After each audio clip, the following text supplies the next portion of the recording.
Hola. Hola. Hola.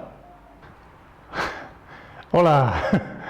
Bueno, hoy os voy a preparar una pequeña practiquita, una práctica muy sencilla, ya veréis, pero con ella vamos a poder comprobar el principio de conservación de la masa de Lavoisier y por qué escribimos y ajustamos ecuaciones químicas, ¿vale? Bien, vamos con ello.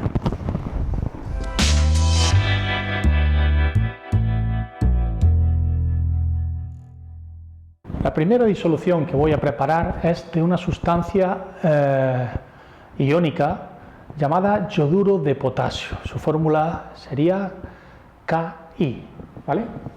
Voy a tomar una pequeña cantidad, no necesito mucho, ¿vale? Veréis que el aspecto que tiene recuerda al de la sal común, ¿vale? Es también blanco y como la sal, cloruro de sodio, muy soluble en agua. Bien, cojo esa pequeña cantidad, voy a añadir una pequeña cantidad de agua destilada para diluirlo. A ver, parece que no sale muy bien, está obturado. La vamos a echar a chorro.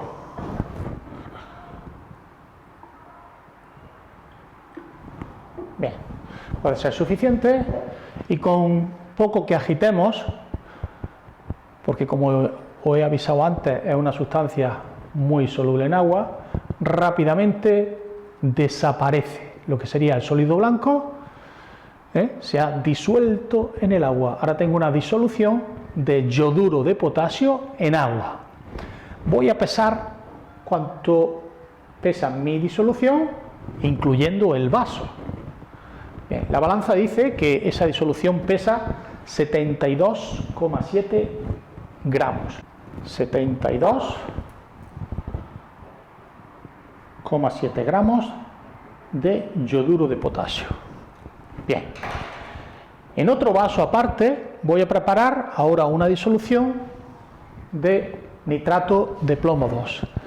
El nitrato de plomo 2, a diferencia del yoduro de potasio, no es una sal inocua, es decir, de hecho es bastante nociva para la salud, pues que contiene plomo, también es comburente, es decir, puede provocar incendios, y eso viene en su pictograma de seguridad. En el pictograma de seguridad de todos los reactivos químicos aparece una banda naranja, siempre donde aparecen unos iconos o pictogramas que nos indican los riesgos que entraña el uso de esa sustancia, ¿vale? Voy a utilizar una cucharilla diferente para no mezclar. Voy a coger también otra pequeña cantidad de nitrato de plomo 2, coger poquito. Como veis, vuelve a repetirse el hecho de que es una sal con un aspecto blanco, color blanco. Lo añado al vaso, tapo el reactivo y añado una pequeña cantidad de agua destilada.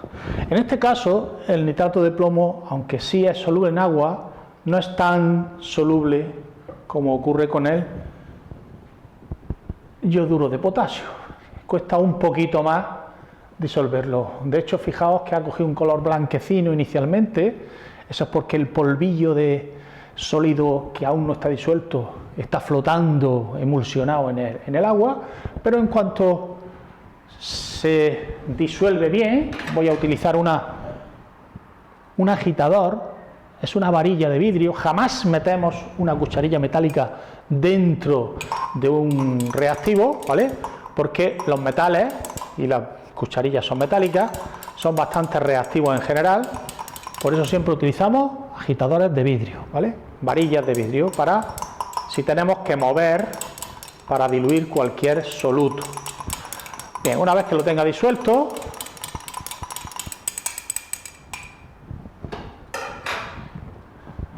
debería resultar una disolución incolora, igual que antes. Todavía queda un pelín, pero bueno, para no perder mucho tiempo, vamos a darla por disuelta, ¿vale? Y voy a pesar esta segunda disolución que he preparado de nitrato de plomo 2. Me da una masa de 61,6 gramos. 61,6 gramos, lo anoto aquí. 61,6 gramos de nitrato de plomo 2. Como veis, he preparado las disoluciones sin muchos tapujos a mi rollo. He pesado, he echado una cantidad un poco a ojímetro, no importa, porque el propósito de esta práctica no va en el sentido de ser preciso en una concentración determinada. Bien, ahora lo que voy a hacer, voy a acercarme aquí a vosotros para que lo veáis bien, lo que voy a hacer es las dos disoluciones que he preparado, nitrato de plomo 2, esta que hay aquí, y yoduro de potasio, son sustancias distintas que están en vasos distintos, ambas mezcladas o disueltas en agua, ¿vale? Bien, pues lo que voy a hacer ahora es juntarlas. Voy a añadir todo el líquido de uno de los vasos al otro y voy a ver qué es lo que pasa. Y como veis, es alucinante. Lo que pasa es que se produce una sustancia completamente nueva. Ha aparecido un color amarillo que obviamente no corresponde con las sustancias que tenía inicialmente, puesto que eran blancas y disueltas e incoloras, y esto demuestra que aquí ha ocurrido una reacción química, ¿vale? Me queda un poquito aquí, no importa, acabamos de ver con nuestros propios ojos un cambio de color muy evidente que nos dice que ahí se ha producido una reacción química. Bien, pues lo que voy a comprobar ahora con la balanza es si estos dos vasos, ahora el contenido del vaso del nitrato de plomo lo he añadido al vaso del yoduro de potasio, da igual, si el contenido, si la masa suma lo mismo que las masas iniciales. Coloco los vasos en la balanza y veo que la suma de las dos masas es 143,3 gramos.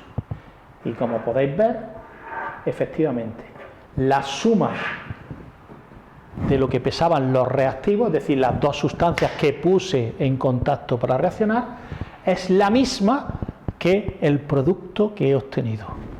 En esta reacción acabamos de comprobar que aunque se haya formado una sustancia completamente distinta a las iniciales, ¿vale? Por cierto, la sustancia de color amarillo se llama yoduro de plomo, ¿vale? Y como veréis, voy a acercarlo un poquito, observar.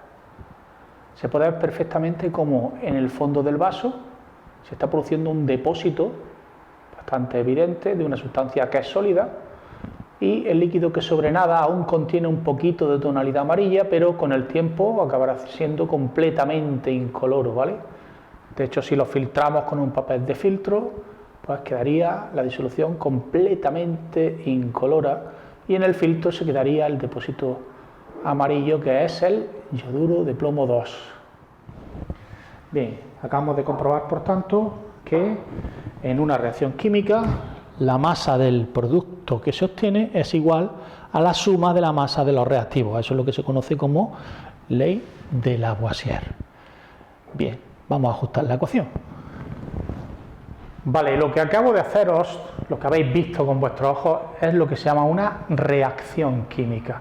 Es decir, el fenómeno real, el que ocurre con las sustancias reales y que podemos comprobar y constatar con nuestros sentidos. Eso es la reacción química, el hecho de que esas dos disoluciones incoloras, al mezclarse, han generado una sustancia nueva, que es el yoduro de plomo 2, ¿vale? Bien, lo que nosotros vamos a hacer ahora aquí es escribir una ecuación química, ¿vale? Una ecuación que simboliza, que representa lo que acabamos de ver con los ojos, ¿vale? Bien, para escribir una ecuación química, lo primero que hay que tener claro es cuáles son las fórmulas de las sustancias, qué sustancias tenía inicialmente, qué sustancias se forman y cuáles son sus fórmulas. Yo he puesto a reaccionar yoduro de potasio. El yoduro de potasio tiene como fórmula Ki, ya que el yoduro, el anión yoduro, es monovalente, tiene una carga negativa y sabemos que el potasio es un metal alcalino, por tanto adquiere una carga positiva cuando reacciona. Por tanto, la fórmula es Ki, es decir, un anión de yoduro y un catión de potasio encajan perfectamente en una proporción 1 a 1, por eso esa es la fórmula. El yoduro de plomo 2 es un poquito más difícil de formular, ¿vale? Pero yo no me voy ahora a parar en cómo se formula la sustancia, voy a escribir directamente la fórmula. Sería una sustancia en la que tenemos dos aniones nitrato, un catión de plomo, formando lo que sería el compuesto iónico, el nitrato de plomo 2. Bien, pues estas dos sustancias al reaccionar, decía ellos son los reactivos, se transforman, ese es el significado de la flecha, se transforman en dos sustancias nuevas. Esas dos sustancias son el nitrato de plomo, el yoduro de plomo 2, que es insoluble, no es soluble en agua, y ese es el color amarillo que hemos visto que ha aparecido y que ha terminado sedimentando en el fondo del vaso. Y una sustancia más que podemos básicamente deducir, ¿vale? Aunque yo la voy a decir, pero se podría deducir rápidamente. Si el yodo ya la ha usado aquí y el plomo también, pues nos queda el nitrato y el potasio. Y efectivamente, la sustancia que se genera sería nitrato de potasio. Esas fórmulas están escritas correctamente. El nitrato de potasio tiene esta fórmula. Yo no voy a modificar ni a cambiar la fórmula para que a mí me encaje la reacción mejor, es decir, no voy a poner que el nitrato de potasio es KN2O6 para que a mí me venga bien, no, la fórmula de la sustancia es KNO3, ¿vale? Y la fórmula del yoduro de plomo 2 es PbI2, ¿vale? Una vez escritas las fórmulas, voy a eliminar, si queréis, el símbolo de, bueno, esa flecha hacia abajo indica que se forma ese producto como precipitado, una cuestión física, una información cualitativa que nada tiene que ver con el ajuste que vamos a realizar. Bien, lo que vamos a hacer para ver si la ecuación está ajustada o no, porque a veces escribo una ecuación y directamente ya sale ajustada, es cotejar la cantidad de átomos que hay izquierda y derecha. Ya hemos visto que la masa en una reacción química se conserva, es decir, la masa de lo que se genera, que son los productos, es igual a la masa de los reactivos. En esta reacción el agua que había no ha reaccionado, el agua ha sido simplemente un disolvente. Las sustancias que han reaccionado han sido los dos sólidos que yo añadí, el yoduro de potasio y el nitrato de plomo, transformándose en dos sustancias nuevas. Bien, pues resulta que si la masa de los productos es igual a la de los reactivos, no es ni más ni menos que porque los mismos átomos que había al principio siguen estando al final. Es decir, los átomos no se destruyen. Los átomos que hubiera en un vaso y los que hubiera en otro son los mismos que hay cuando haya concluido la reacción. Por tanto, tiene que haber los mismos átomos de potasio al principio que al final. Yo voy a mirar las fórmulas de las sustancias que he escrito, que representan moléculas, ¿vale? Aunque realmente no son sustancias moleculares, voy a utilizar la palabra molécula, ¿vale? Con comillas. Una molécula de yoduro de potasio contiene un átomo de potasio. Yo estoy viendo que en los productos me aparece un átomo de potasio. Perfecto, genial. Por el tema del potasio todo va bien. Sin embargo, aparece un átomo de yodo y aquí me están apareciendo dos, porque el yoduro de plomo contiene dos átomos de yodo. Eso significa que para que se pueda formar una molécula de yoduro de plomo 2, ¿vale? Tengo yo que por narices poner dos moléculas de yoduro de potasio, porque si no de ninguna manera podrían aparecer los dos yodos. Para que se forme una molécula de yoduro de plomo tenemos que poner dos moléculas de yoduro de potasio. De ahí que voy a poner un 2 delante, ¿vale? Lo que no puedo hacer de ninguna manera, ¿vale? Y esto es un error muy común, es decir, bueno, pues pongo aquí un 2. No, campeón. El yoduro de potasio es CAI, es decir, es un compuesto iónico en el que por cada ion de yodo hay un ion de potasio, una proporción 1 a 1, no me cambien la fórmula, ¿vale? Bien, lo que sí puedo hacer es decir que hay necesito dos yoduros de potasio para que se pueda producir una molécula de yoduro de plomo 2.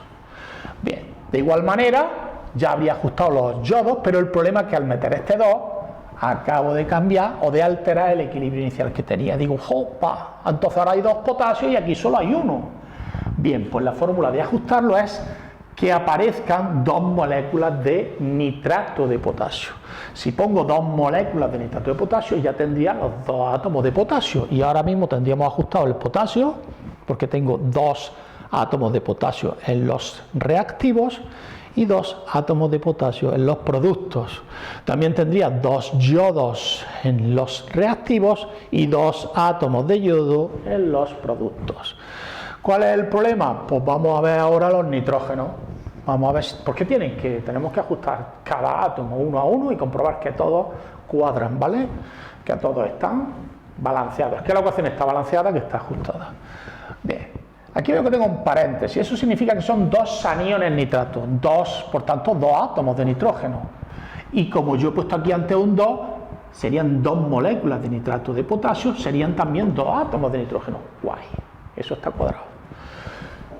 Y los oxígenos, que es el último átomo, tendría 2 por 3, 6 átomos de oxígeno, y aquí también tendría 2 por 3, 6. Ya tenemos nuestra ecuación química ajustada. ¿Vale? Bien. Y ahora, ya para finalizar, ¿cómo se interpreta una ecuación ajustada? Bien, la interpretación molecular sería que por cada 2 moléculas de yoduro de potasio reacciona una y solo una molécula de nitrato de plomo. Y como resultado se obtienen una molécula de yoduro de plomo, 2, y 2 moléculas de nitrato de potasio.